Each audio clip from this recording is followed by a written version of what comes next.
नमस्कार दोस्तों, आपका हमारे चैनल पर बहुत बहुत स्वागत है। आज बात करेंगे सुकन्या समृद्धि योजना और एलआईसी कन्यादान पॉलिसी के बारे में और जानेंगे कि कौन सी स्कीम बेहतर है। इस वीडियो को देखने के बाद आप यह समझ पाएंगे या डिसाइड कर पाएंगे कि इन दोनों में से कौन सी पॉलिसी आपकी बेटी के अच्छे भविष्य के लिए बेस्ट है। तो इस वीडियो को पूरा देखें, कहीं पर भी स्किप ना करें। वीडियो शुरू करने से पहले आपसे एक रिक्वेस्ट है कि अगर आप हमारे चैनल पर नए हैं तो प्लीज़ हमारे चैनल को सब्सक्राइब कर लें, साथ ही बेल आइकन को भी दबा लें, क्योंकि हम आपके लिए ऐसी ही जानकारी वाली वीडियोस लाते रहते हैं। तो चलिए वीडियो को शुरू करते हैं। दोस्तों, सबसे पहले यह जान लेते हैं कि सुकन्या समृद्धि योजना और एलआईसी कन्यादान पॉलिसी क्या है। सुकन्या समृद्धि योजना 2015 में मोदी सरकार ने शुरू की थी। इस योजना की शुरुआत बेटी बचाओ बेटी पढ़ाओ मुहिम के तहत हुई है। इसमें आप अपनी बेटी के लिए किसी भी पोस्ट ऑफिस या बैंक में सुकन्या समृद्धि अकाउंट खुलवा सकते हैं और हर महीने अपनी सेविंग के हिसाब से इस अकाउंट में पैसे डाल सकते हैं। मैच्योरिटी के बाद आप इन पैसों का इस्तेमाल अपनी बेटी की पढ़ाई और उसकी शादी के लिए कर सकते हैं।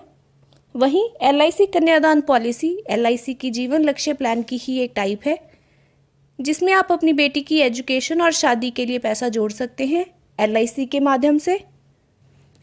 इस स्कीम में बेटी के पिता अपने लिए एक एलआईसी पॉलिसी खरीद सकते हैं और इस पॉलिसी का पैसा अपनी बेटी की पढ़ाई और शादी के लिए यूज़ कर सकते हैं।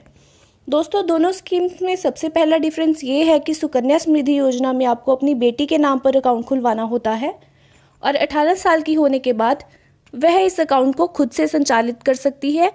वहीं एलआईसी कन्यादान पॉलिसी में बेटी के पिता के नाम पर पॉलिसी होती है, यानी वही प्राइमरी अकाउंट होल्डर रहते हैं।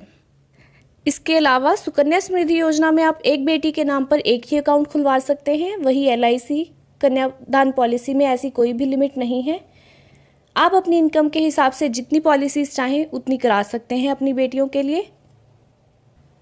दोस्तों, अगला डिफरेंस है एज लिमिट का। सुकन्या समृद्धि योजना में आपकी बेटी की उम्र 10 साल से कम होनी चाहिए अकाउंट खुलवाते समय, तभी आप सुकन्या समृद्धि योजना का लाभ ले सकते हैं। वहीं एलआईसी कन्यादान पॉलिसी में ऐसी कोई एज लिमिट नहीं है। इसमें आपकी बेटी की उम्र 1 साल से ज़्यादा होनी चाहिए। वहीं पिता की उम्र 18 से 60 साल के बीच में होनी चाहिए और आप कन्यादान पॉलिसी का लाभ ले सकते हैं। दोस्तों, आगे बात करते हैं कि आप 1 साल में कितना पैसा इन पॉलिसीज़ में डाल सकते हैं। दोस्तों, अगर बात करें सुकन्या समृद्धि योजना की, तो आप इसमें 1 साल में 1.5 लाख रुपये से ज़्यादा पैसे नहीं डाल सकते। यह सुकन्या समृद्धि योजना में एक लिमिट है। वहीं एलआईसी कन्यादान पॉलिसी में ऐसी कोई लिमिट नहीं है। आप अपनी इनकम और सेविंग के हिसाब से जितनी बड़ी पॉलिसी चाहें उतनी बड़ी पॉलिसी ले सकते हैं और आपका मंथली प्रीमियम उसी हिसाब से डिसाइड होता है। दोस्तों, अब बात कर लेते हैं टाइम लिमिट की। सुकन्या समृद्धि योजना में मैच्योरिटी की अवधि आपकी बेटी की 21 साल के होने तक या फिर उसकी शादी होने तक होती है। वहीं एलआईसी कन्यादान पॉलिसी की अवधि 13 से 25 साल हो सकती है। आप पॉलिसी लेते वक्त खुद ये डिसाइड कर सकते हैं कि आप कितने साल की पॉलिसी खरीदना चाहते हैं। दोस्तों, अगला डिफरेंस है कि आपको कितने साल तक पैसा भरना होता है इन स्कीम्स में।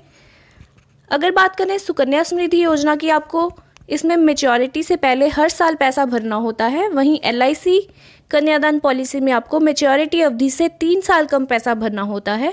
यानी कि अगर आपने 15 साल की एलआईसी पॉलिसी ली है तो आपको सिर्फ 12 साल ही इसमें पैसे भरने होंगे। दोस्तों, सुकन्या समृद्धि योजना में आपको किसी भी तरह के लोन लेने की सुविधा नहीं मिलती है। वहीं एलआईसी कन्यादान पॉलिसी में आपको अपनी पॉलिसी के अगेंस्ट लोन लेने की भी सुविधा मिलती है। अगर आपकी पॉलिसी खुले को 3 साल का समय हो गया है और आप 3 साल से लगातार प्रीमियम भर रहे हैं तो आप अपनी पॉलिसी के अगेंस्ट लोन ले सकते हैं अगर आपको कभी भी भविष्य में ज़रूरत पड़ती है। दोस्तों, अगर बात करें इंटरेस्ट रेट की, तो सुकन्या समृद्धि योजना का इंटरेस्ट रेट 8.6% प्रति वर्ष है। वहीं एलआईसी कन्यादान पॉलिसी में आपको 7% का इंटरेस्ट रेट मिलता है। दोस्तों, आगे जानते हैं कि सिक्योरिटी और रिस्क कवर इन दोनों स्कीम्स में किस तरह है। दोस्तों, सुकन्या समृद्धि योजना में अगर आपकी बेटी की मौत हो जाती है तो उस केस में आपका सुकन्या समृद्धि अकाउंट उसी समय बंद हो जाता है और परिवार को पूरा पैसा एक नॉर्मल इंटरेस्ट रेट के हिसाब से मिल जाता है। वहीं एलआईसी कन्यादान पॉलिसी क्योंकि लड़की के पिता के नाम पर होती है, तो अगर पिता की डेथ हो जाती है, इस केस में आपकी पॉलिसी चलती रहती है। हालांकि आपको आगे कोई भी प्रीमियम नहीं भरना पड़ता। पॉलिसी का समय पूरा होने पर बेटी को पूरी राशि ब्याज समेत मिल जाती है। साथ ही इसमें आपको एडिशनल रिस्क कवर भी मिलता है दोस्तों। अगर पिता की मौत किसी एक्सीडेंट में हुई है तो परिवार को 10 लाख रुपए का रिस्क कवर मिलता है। वहीं अगर मौत नेचुरल डेथ है तो परिवार को 5 लाख रुपए का रिस्क कवर मिलता है। तो दोस्तों, इस मायने में LIC कन्यादान पॉलिसी एक बेहतर रिस्क कवर प्रदान करती है और पिता के चले जाने के बाद भी उसकी बेटी का भविष्य सुरक्षित रहता है। तो दोस्तों, यह थी जानकारी सुकन्या समृद्धि योजना और LIC कन्यादान पॉलिसी के बारे में। आई होप इस वीडियो को देखने के बाद आपके सारे डाउट्स क्लियर हो गए होंगे और आप अपनी बेटी के अच्छे भविष्य के लिए एक सही पॉलिसी चुन पाएंगे। अगर आपको यह वीडियो अच्छी लगी तो प्लीज़ वीडियो को लाइक करें। अगर आपके कोई भी सवाल है तो कमेंट सेक्शन में अपने कमेंट्स डालें, हम आपके सभी सवालों का जवाब ज़रूर देंगे।